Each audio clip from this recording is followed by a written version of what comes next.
V-Gold trusted gold buyers. మీరు తాకట్టు పెట్టిన బంగారాన్ని విడిపించి ఈ రోజు ఉన్న మార్కెట్ ధరకు కొనబడును. నమస్తే, welcome to I dream inside politics with కవిత.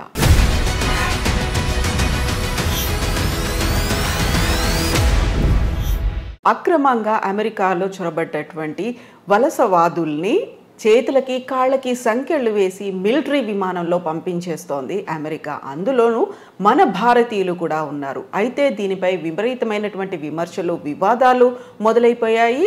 ఈ నేపథ్యంలోనే ప్రధానమంత్రి నరేంద్ర మోదీ 12-13 తారీఖుల్లో అమెరికాలో పర్యటించబోతున్నారు. పరిస్థితుల్లో ఏమైనా మార్పు వస్తుందా? ఏం జరగబోతోంది? మనతో పాటుగా ఉన్నారు డాక్టర్ జయప్రకాష్ నారాయణ గారు. సార్ నమస్తే. నమస్తే కవిత. సార్, గతంలోనే మనం మాట్లాడుకున్నాం, ట్రంప్కి ఒక సిద్ధాంతం అనేది లేదు, తను ఏది పట్టుబడితే అది చేసేస్తారు అనేది. నిజంగా ఇంతమంది వలసదారులు వచ్చారు, అందులోనూ మెక్సికో, ఎల్ సాల్వడార్ తర్వాత భారతీయులు అత్యధికంగా ఉన్నారు అనుకున్నప్పుడు వాళ్ళని కూడా పంపించడం అనేది కొంచెమన్నా వాళ్ళని ఒక మర్యాదపూర్వకంగా గౌరవంగా చూడలేదు. ఎందుకు కాళ్ళకి చేతులకు బేడీలు వేసి ఎందుకు పంపిస్తున్నారు అనే మాట సార్ ఎలా చూస్తున్నారు మీరు? మన కోణ నుంచి చూస్తే పాపం ఏదో బతుకు తెరువు కోసం పోయారు, వాళ్ళని పంపించేటప్పుడు ఇంత అవమానించి పంపించాలని మనకు అనిపిస్తుంది. సహజం, అది సహజంగా దేశంలో కొంత ఆవేదన ఉంటుంది. కానీ ఇంకో కోణం నుంచి చూడండి మీరు, అక్రమంగా వెళ్ళిన వాళ్ళు అంటే నేరస్తులు, ఏదో అన్ని వేసాలు ఉండి అక్కడ చిన్న చిన్న పొరపాటు జరిగిన వాళ్ళు కాదు. లక్షల రూపాయలు ఈ మాఫియాకి, ఏది అక్కడ ట్రాఫికింగ్ దళారులకి ఇచ్చి వెళ్ళిన వాళ్ళు, నిరుపేదలు కూడా కాదు. 30-40 లక్షల రూపాయలు ఎవరు ఖర్చు పెట్టగలరు? అది ఒకటి. రెండోది, మన విమానాల్లో వాళ్ళని తీసుకొస్తే మన దేశానికి పద్ధతి వేరు. వాళ్ళ విమానాల్లో వాళ్ళు పంపిస్తున్నారు, ఎవరు ఒకళ్ళని కాదు. ఆ ప్లేన్లో ఉన్న వాళ్ళంతా ఇలా వచ్చిన వాళ్ళే. వాళ్ళు చాలా డెస్పరేట్ అయిపోయారు అనుకోండి. డెస్పరేషన్తో వెళ్ళింది అక్కడికి. విమానాన్ని మధ్యలో హైజాక్ చేశారనుకోండి, వీళ్ళందరూ ప్రయాణికులు అందరూ కలిసిపోయి హైజాక్ చేసేదో దాష్టికానికి పాల్పడ్డారు అనుకోండి, అప్పుడేమవుతుంది? ఇప్పుడు వాళ్ళని అడిగితే వాళ్ళు ఆ మాట చెప్తారు. ఎందుకంటే మొత్తం విమానంలో కొన్ని సినిమాల్లో మీరు చూసుంటారు, నేరస్తుల్ని, జైళ్ళకి వెళ్ళిన వాళ్ళని విమానాల్లో తరలిస్తుంటే వాళ్ళంతా హైజాక్ చేయటం అలాంటి సినిమాలు నాటకీయంగా అనిపించవచ్చు. కానీ విమానంలో ప్రయాణికులు అందరూ కూడా నేరస్తులైనప్పుడు, వాళ్ళ దృష్టిలో చాలా ఫ్రస్ట్రేషన్లో, చాలా డెస్పరేట్గా ఉన్నప్పుడు వాళ్ళందరూ కలిసి విమానంలో వెళ్తున్నారు, రైల్లో వెళ్ళట్లా, బస్సులో వెళ్ళట్లా. ఆ విమానాన్ని ఏమన్నా చేస్తే ఏమవుతుందని చెప్పిన భయం వాళ్ళకు ఉంటుంది. కాబట్టి వాళ్ళు ఫిజికల్గా అదుపు చేయటం, వాళ్ళు పారిపోతారు. విమానంలో ఎక్కడ పారిపోతారు? విమానంలో అందరూ కలిసి దాడి చేస్తే ఆ సిబ్బంది మీద, విమానాన్ని హైజాక్ చేసి ఎక్కడో సివిలియన్ ఏరియాలో క్రాష్ చేస్తానో, మరొకటి చేస్తానో, ఇంకోటి చేస్తానో ఏమవుతుందని చెప్పిన భయం వాళ్ళకుంటుంది. అంచేత నా దృష్టిలో పరిష్కారం దానికి ఏంటంటే, ఈ చిన్న అంశానికి, నిజమైన అంశం ఇది కాదు. నిజమైన అంశం అక్రమంగా వెళ్ళే వాళ్ళని ఆపించాలి. మనం కూడా మన ప్రయోజనాల దృష్ట్యా సక్రమంగా వెళ్ళే వాళ్ళకి నైపుణ్యంతో డాక్యుమెంట్స్ వెళ్ళే వాళ్ళకి ఇబ్బందులు లేకుండా ఉండేట్టుగా మనం వాళ్ళతో కూర్చొని ఏర్పాటు చేసుకోవాలి. అది నిజమైన అంశం. మధ్యలో ఈ కొన్నాళ్ళకి మందేస్తే ఉన్నాళ్ళు గుడిపోయినట్టుగా ఈ చిన్న అంశం మొత్తం చర్చలు పక్కన పట్టేస్తుంది. కానీ దీనికి నా దృష్టిలో పరిష్కారం, మీరు మీ విమానాల్లో గౌరవంగా మాకు దగ్గర తీసుకోండి అని చెప్పంటే దొరకదు. ఈ ప్రశ్న సమాధానం మన దగ్గర లేదు. మనం హామీ ఇవ్వగలమా?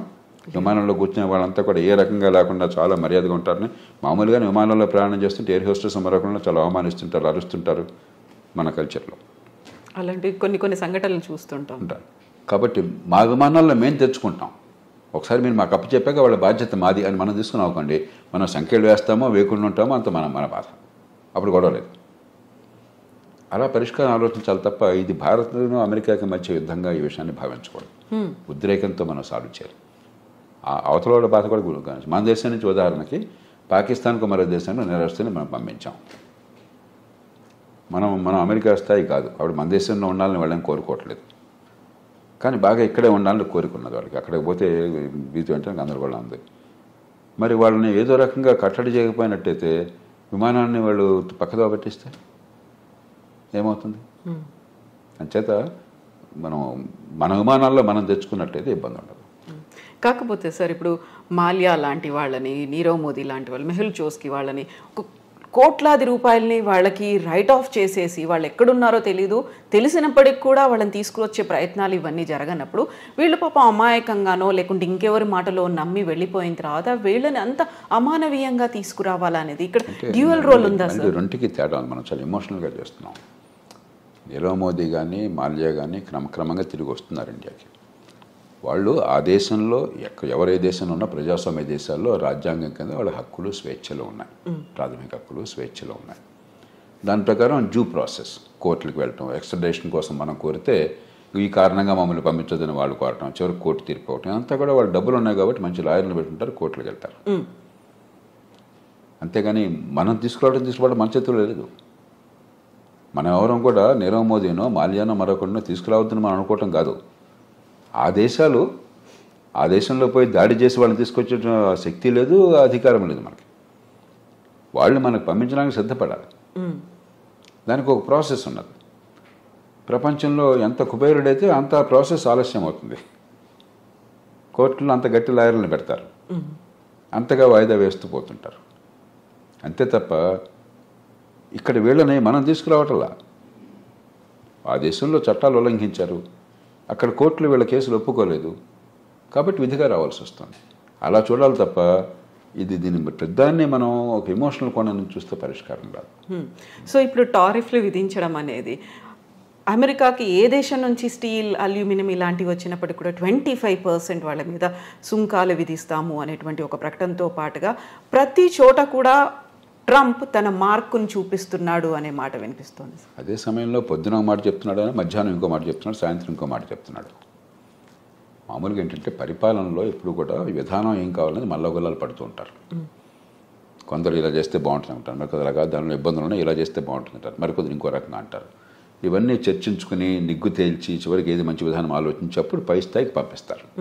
ఓ ప్రధానమంత్రి స్థాయిలో, దేశ రాష్ట్రపతి స్థాయిలో, ప్రభుత్వం స్థాయిలో ఇవన్నీ ఈ ఆలోచనలు, ఈ లాభ నష్టాలని బేరీ చేసుకుని పంపిస్తారు. ట్రంప్ ఏమవుతుంది, పురిలో ఏదో ఆలోచన పుడుతుంది, వెంటనే ఆయన దేశాధినేతగా ప్రకటించేస్తున్నాడు. మధ్యాహ్నానికి అది కష్టం అనిపిస్తుంది, వెంటనే మార్చుకుంటున్నాడు.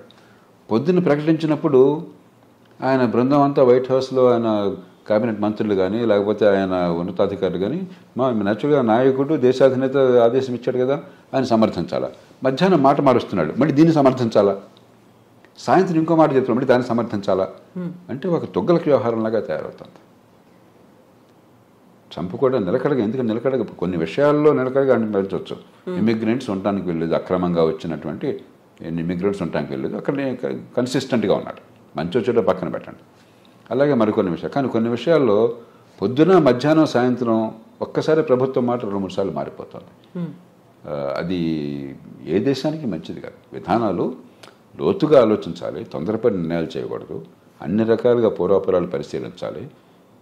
వినదగిన ఎవరు చెప్పినా అని చెప్పని మీరు ఏదనుకుంటున్నా దానికి వ్యతిరేకంగా చెప్పేవాళ్ళ మటుకు ఆలకించే నిర్ణయం తీసుకోవాలి. తీసుకున్నాక నిలకడగా ఉండాలి. ఇప్పుడు ఆలోచించకుండా తొందరపడి నిర్ణయాలు, నిలకడ లేకుండా వెనక్కి వెళ్ళటం జరుగుతుంది. ఇప్పుడు జన్మతః పౌరసత్వం రద్దుకు సంబంధించి చేసినటువంటి అనౌన్స్మెంట్ అది ఏ దిశలో ముందుకెళ్తుంది అనుకుంటున్నారు సార్? అది జరగదు. ఆ దేశంలో కోర్టులు అంగీకరించవు, ఆ దేశంలో రాజ్యాంగం ఒప్పుకోదు. రాజ్యాంగాన్ని మార్చడం ఎవరి తరమో కాదు.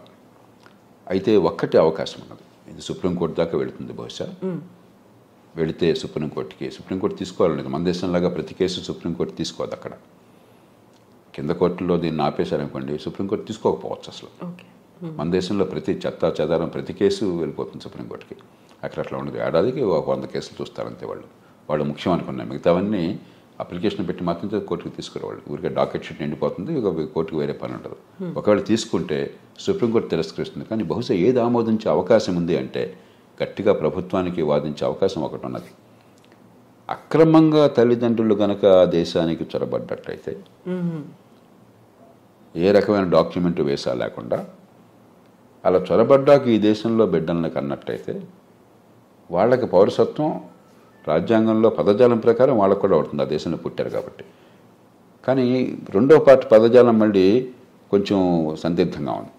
కాబట్టి దేశంలోకి రావడం అక్రమంగా ఉన్నారు కాబట్టి అక్రమంగా వచ్చిన వాళ్ళకు, అక్రమంగా ఉన్న కాలంలో పుట్టితే వాళ్ళకి లేదు అని చెప్పి బహుశా కోర్టు ఒప్పుకోవచ్చు, మనకు తెలియదు.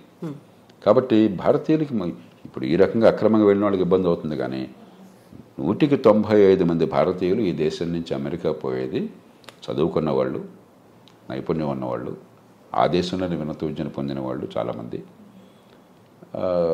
నైపుణ్యం వల్ల చాలా పూర్తిగా పద్ధతి ప్రకారం వీసా పొందిన వాళ్ళు. వాళ్ళకి ఎలాంటి ఇబ్బంది ఉండదు. మన ఊరికి అనవసరంగా కంగారు పడిపోయేది కంపెనీ పోతే అనుకోవడం తప్ప నాకు 100కి వాళ్ళు ఏమాత్రం అనుమానం లేదు. కానీ అక్రమంగా చొరబడిన తల్లిదండ్రులకు పుట్టిన సంతానమైనట్లయితే సుప్రీంకోర్టు బహుశా వేరే స్టాండ్ తీసుకోవచ్చు.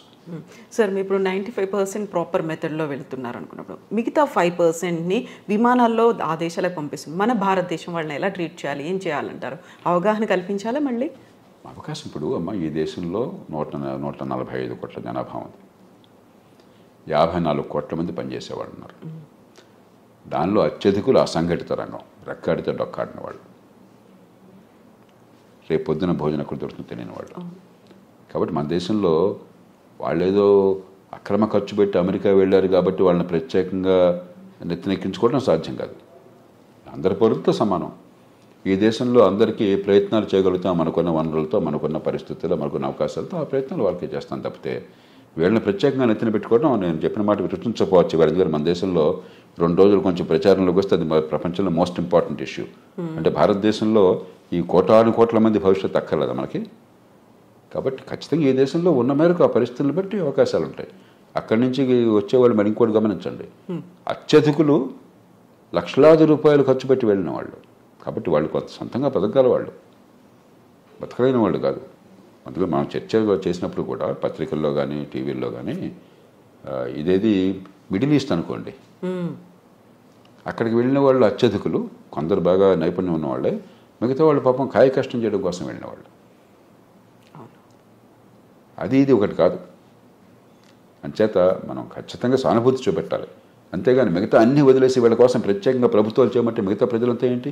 ఈ దేశంలో ఒక భేద దేశం, కోట్ల మంది అసంఘటిత రంగంలో ఉన్నారు. 185-90 మంది నెల జీతం లేనటువంటి కష్టపడి పనిచేస్తున్న వాళ్ళు, రెక్కాడి దగ్గర డొక్కాడిన వాళ్ళు. అందరి సంగతి పట్టించుకోవాలి ప్రభుత్వం. అందరితో పాటు తప్ప అందరికంటే ఎక్కువగా నెత్తిన పెట్టుకోవడం సాధ్యమూ కాదు, అవసరమూ లేదు. సో ఇప్పుడు మోదీ విజిట్ అనేది ఉంది సార్, రెండోసారి మా రాష్ట్రపతి అయిన తర్వాత వెరీ ఫస్ట్ టైం మీట్ అనేది ఉంది. ఏం జరుగుతుంది సార్? ఏమేమి ఎక్స్పెక్ట్ చేయొచ్చు మనం? ఇప్పుడు 3 విషయాలు. ఒకటి, ఇవన్నీ పక్కన పెడితే పార్టీ ఏదన్నా కూడా అమెరికాలో భారత్కి అమెరికాకి చాలా విషయాల్లో ఏకాభిప్రాయం ఉన్నది, ఉమ్మడి ప్రయోజనాలు ఉన్నాయి. అందుకనే వ్యూహాత్మకమైన ఒప్పందం, స్ట్రాటజిక్ అలయన్స్ అంటున్నాం. ఎందుకంటే చైనా పెద్ద భూతంలా కనిపిస్తుంది, వాళ్ళకి భూతం మనకి భూతం వివిధ కారణాల వల్ల. ఆ నేపథ్యంలో దాన్ని మరింత సంఘటితం చేయడం, బలోపేతం చేయడం. రెండోది, ఇవన్నీ ఒక రకంగా చిన్న చిన్న సమస్యలు, పెద్ద సమస్యలు కాదు. మనకేదో పేపర్లో హెడ్లైన్ వచ్చింది కాబట్టి అనిపిస్తుంది. కానీ ఒక 10,000 మంది 20,000 మంది అక్రమంగా చొరపడిన వాళ్ళని తిరిగి పంపించడం అనేది లార్జర్ కాంటెక్స్ట్లో చాలా చిన్న సమస్య. అమెరికాలో బహుశా 50 లక్షల మంది భారతీయులు ఉన్నారు. 10,000 మంది 15,000 మంది లెక్క ఏంటి అసలు? వాళ్ళంతా అధికారికంగా చట్టబద్ధంగా వీసాలతో వెళ్ళిన వాళ్ళు. కానీ ఇలాంటి చిన్న చిన్న ఉంటాయి. ఇవన్నీ కూడా పరిష్కారం ఉభయతారకంగా కొంత ప్రయత్నం చేయడం. కానీ కీలకమైనది ఏంటంటే వాణిజ్యం, అంతర్జాతీయ వాణిజ్యం. భారతదేశానికి అమెరికాతో మిగులు ఉన్నది, కానీ పెద్ద మిగులు లేదు. పెద్ద మిగులు ఉన్నది అమెరికాకి కెనడాతో ఉన్నది, అంతకంటే ఎక్కువ మెక్సికోతో ఉన్నది, చైనాతో, మెక్సికోతో, కెనడాతో ఉన్నది. వియట్నాంతో దాదాపు $62 బిలియన్ మిగులు ఉన్నది. చిన్న దేశం, గోచిపాత దేశం. మనది 60 బిలియన్ డాలర్లు, మనది $30 బిలియన్ అంతా మిగిలింది మనకి, భారత్కి. అమెరికా ఒక్కటే పెద్ద దేశం, మనకి అసలు మిగిలి ఉన్నది. తగ్గించాలని ఒత్తిడి ఉంటుంది. అందుకనే మన బడ్జెట్ కూడా కొంత మనం దిగుమతి సుంకాలు తగ్గించే ప్రయత్నం చేశాం. ఉభయతారకంగా ఆయన మనసును గుర్తిరిగి కాస్త ఆయన్ని ప్రసన్నం చేసుకోవటం, అదే మన ప్రయోజనాలను కాపాడుకోవటం. మనం నష్టపోకూడదు. అవతల వాళ్ళకి మీరు అంత భీష్మించి కూర్చున్నప్పుడు వాళ్ళకి ఏదో కొన్ని చూపెట్టాలి. కాబట్టి వాణిజ్యం విషయంలో ఏం చేయాలి? ఈ 3 ప్రధానమైన అంశాలు అవుతాయి చర్చలో. సో మన దగ్గర నుంచి వస్తున్నటువంటి దిగుమతుల మీద కూడా విపరీతమైనటువంటి సుంకం పెట్టబోతున్నారు, టారిఫ్లు విధిస్తారు అనే మాట అంత ఎక్కువ ఉంటుంది. వీరికి మనకి ఏంటంటే ఇదిగో పుల్లాడి ఇదిగో తోకంటున్నాం మనం. మెక్సికో నుండి కెనడా మీద సుంకాలు పెడతా ఉన్నారు, మళ్ళీ వెంటనే మధ్యాహ్నానికి మార్చేశారు, సాయంత్రం ఇంకోటి అన్నారు. మన మీద కూడా ఇవన్నీ అంటే ఆయన నెగోషియేటింగ్ టాక్టిక్. ఒక ప్రభుత్వాధినేత నెగోషియేటింగ్ టాక్టిక్స్ మనకి సంప్రదింపుల్లో మాట్లాడేటువంటి వాటిని అనాలోచితంగానో లేకపోతే తాత్కాలికంగానో విధానంగా అంత ఆర్భాటం చేసి ప్రకటించకూడదు. ట్రంప్ స్టైల్ అది, ఆయన తీరే అది. మనం ఏం చేస్తాం, ఆయన తీరు మార్చలేం కదా. పుట్టుకతో వచ్చిన బుద్ధి పుట్టుకలతో ఏమైనా పోదని చెప్పిన మన చేతుల్లో ఏం లేదు. అంచేత మన మీద కొంత ఒత్తిడి మన మీద ఉంటుంది, కానీ భయంకరంగా ఏముండదు. మనం కూడా కొంచెం ఉభయతారకంగా వ్యవహరించినట్టయితే, మన ప్రయోజనాన్ని కాపాడుకుంటూ ఒడుకు వ్యవహరించినట్టయితే మనకి పెద్దగా నష్టం ఉండదు. సో ఫస్ట్ 100 డేసే కీలకమైనప్పుడు మీరు చెప్పినట్టుగా ఇన్ని కన్ఫ్యూజింగ్ నిర్ణయాలు పూటకొకటి మారుతూ ఉన్నప్పుడు వాట్ అబౌట్ మిగతా టెన్యూర్ అనేది ఎలా ఉంటుంది అనుకోవచ్చు సార్? ఇప్పుడు అమెరికాకి ఏమవుతుందో అమెరికా వాళ్ళు చూస్తుంటారు, మీకు నాకు బాధపడాల్సిన అవసరం లేదు. ప్రపంచానికి ఏమవుతుందని ఆలోచించాలి. ఏమవుతుందంటే అమెరికా తిరుగులేని నాయకత్వం ఉన్న దేశం, ఆర్థికంగా కానీ సైనిక పరంగా కానీ. ప్రపంచంలో కాస్త ఏమనాలి, ఒక కోఆర్డినేషన్, కొన్ని మౌలిక సూత్రాలు, కొన్ని మౌలికమైనటువంటి పద్ధతులు, అంతర్జాతీయ వాణిజ్యం కావచ్చు, మరొకటి కావచ్చు, ఇలాంటి విషయాల్లో అమెరికా ఒక పెద్ద పాత్ర వహిస్తోంది. అమెరికా ఆదర్శంగా ఉంటుంది. అది క్రమేణా పలచబడుతుంది ఇది కొనసాగితే. రెండోది, నిలకడలేని విధానాలు, పురుల్లో బుద్ధి పుట్టినట్టు ఏది పడితే అది తుక్కలకు విధానాలు కనిపిస్తుంటే మళ్ళీ మళ్ళీ అంతర్జాతీయ సమాజంలో అమెరికా నాయకత్వం తగ్గి చైనా గొప్ప దేశంగా అనిపిస్తుంది. వాళ్ళతో పరిస్థితి వీడమా ఉన్నారు, కాస్త పద్ధతి ఉంది, నిలకడ ఉందని చెప్పని. కాబట్టి ట్రంప్ కానీ ఆయన బృందం కానీ కొద్దిగా ఉభయతారకంగా వ్యవహరించకపోయినట్టయితే అమెరికా నాయకత్వం బలహీనపడి చైనా నాయకత్వం పెరిగే అవకాశం ఉంది. భారతదేశానికి ఏనాడైనా సరే ఈ రెంటి మధ్య అమెరికా మేలు మనం ఉన్న పరిస్థితుల్లో. కాబట్టి అది కొంచెం దీర్ఘకాలికంగా మనకు కొంత ఇబ్బంది ఉన్నది. కానీ ఇక అమెరికా అది కోరుకుంటే మనం ఏం చేయగలం, చూద్దాం ఏమవుతుంది. సో అప్పుడు మన దౌత్య వ్యవహారాలు కానీ మనం చేసేటువంటి ప్రయత్నాలు కానీ ఏమన్నా మార్పు తెచ్చే అవకాశం ఉందంట. అందుకనే ఇప్పుడు మనం చాలా జాగ్రత్తగా వ్యవహరిస్తున్నాం. పార్టీ ఏదైనా కూడా ఢిల్లీలో అధికారంలో ఉన్న పార్టీ అమెరికాతో మైత్రి సంబంధాలు మనకు తగ్గటం లేదు. అక్కడ ఏ పార్టీ ఉన్నా, మన దేశంలో ఏ పార్టీ ఉన్నా కూడా. యూరప్తో సంబంధాలు మనం తగ్గించుకోవటం లేదు. చైనాని మనం శత్రువుగా తీసుకోవటం లేదు. సరిహద్దుల దగ్గర ఏమన్నా దాడి చేస్తే వాడు గట్టిగా ఎదురు తిప్పుతున్నాను తప్పితే చైనాని శత్రువు చూడలేదు. మనం చాలా సమావేశాల్లో చైనాతో కలిసి పనిచేస్తున్నాం. ఇదే సరే. అలాగే రష్యా ఎన్ని ఇబ్బందులు పెడుతున్నా కూడా యుక్రెయిన్ని మన రష్యాతో వైరం పెట్టుకోవట్లా, ఇరాన్తో వైరం పెట్టుకోవట్లా. ఇది సరైన పద్ధతి. మన ప్రయోజనాలు మనకు ముఖ్యం తప్ప అమెరికా ఏం కోరింది, యూరప్ ఏం కోరిందో మనకు ముఖ్యం కాదు. వాళ్ళకి నొప్పించకుండా, మనకి తానవ్వక నొప్పింపక మన ప్రయోజనాలను కాపాడుకోవాలి. నా దృష్టిలో మన ప్రభుత్వాలు చిత్తశుద్ధితో ఆ ప్రయత్నాలనే చేస్తున్నాయి. అవి కొనసాగించాలి.